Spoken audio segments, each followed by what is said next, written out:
On vous avait parlé il y a quelques temps au magazine de la santé et puis aussi dans le coup de cœur des libraires d'un petit livre moi, qui m'a beaucoup touché, qui avait tout pour m'énerver, qui s'appelle Fables d'amour d'Antonio Moresco, c'est chez Verdier. Et encore un, et vas-y que je te mets la tête du bonhomme. Donc déjà, c'est pas engageant, hein, c'est pas Miss Monde, c'est le moins qu'on puisse dire.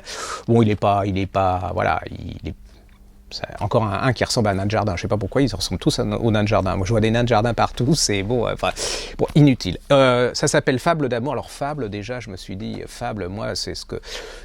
La Fontaine, CM1, CE1, CE2, fallait apprendre par cœur, un truc niais entre un corbeau et un renard, le corbeau qui est en haut, qui laisse tomber le fromage, les concombres à balai, et le renard, enfin, vous voyez le truc. En plus, c'était écrit dans un français qui, à l'époque, je me disais, c'est pas possible qu'on écrive comme ça, le gars, il faudrait qu'il fasse des cours de l'écriture.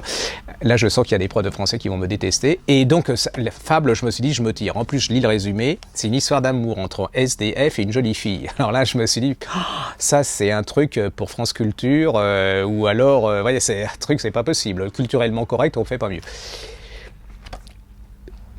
L'important d'avoir des représentants dans une maison d'édition intelligents qui nous dit, écoutez, c'est vrai que, hein, mais il faut le lire, c'est absolument fabuleux. Ça fait plaisir, parce que bon, ça me coûte rien. Hein. Et je commence à lire Eletti. C'est un bijou extraordinaire. C'est culturellement incorrect. Alors, c'est le monsieur, il s'appelle Antonio, hein, il est dans la rue. Comme il dit, il voit plus personne et personne ne le voit, il est invisible. L'auteur va vous raconter en 5 pages la vie quotidienne d'un SDF. Vous ne regarderez plus ces gens-là de la même manière que...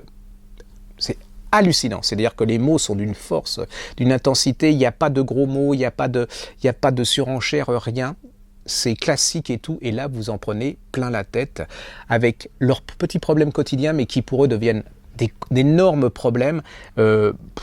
Le froid, mais ce Antonio, il est seul, hein. Il va pas avec les autres, il est sur ses cartons, dans un coin et tout. Et puis un jour passe une jolie fille, 1 fois, 2 fois, 3 fois, et puis elle s'arrête et elle lui dit « Venez avec moi, je vais vous aider ». Il parle pas, hein, donc cette fille est absolument belle, mais c'est pas Miss Monde non plus, une jolie femme, et elle l'emmène chez lui, et là va commencer une histoire extraordinaire, c'est-à-dire qu'il va vous prendre en haleine. Déjà dès le début vous êtes pris en haleine, hein, vous êtes fasciné par ces 2 personnages.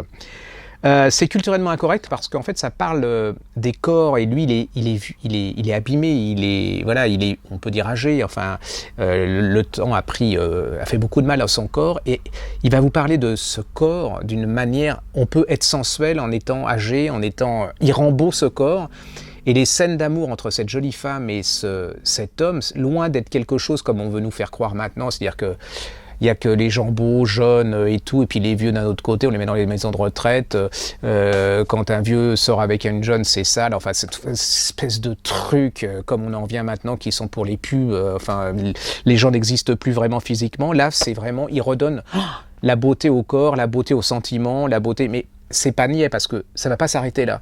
Je peux pas vous dire, c'est plein de rebondissements, et vous n'arrêtez pas. C'est tout petit, mais jusqu'au bout, et vous allez avoir la fin qui est assez... Il a fallu qu'il le cogite, le gars.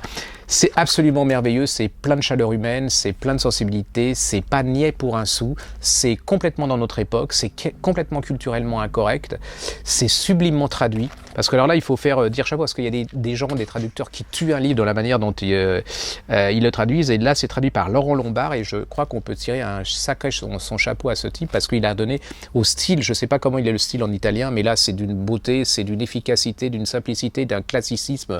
Ça va au fond des choses, c'est allez-y. Et là, les premiers retours que j'ai, parce que les gens commencent à l'avoir lu à la librairie, sont absolument enthousiasmés. Ils appellent ça un des bijoux de la rentrée. Donc, allez-y.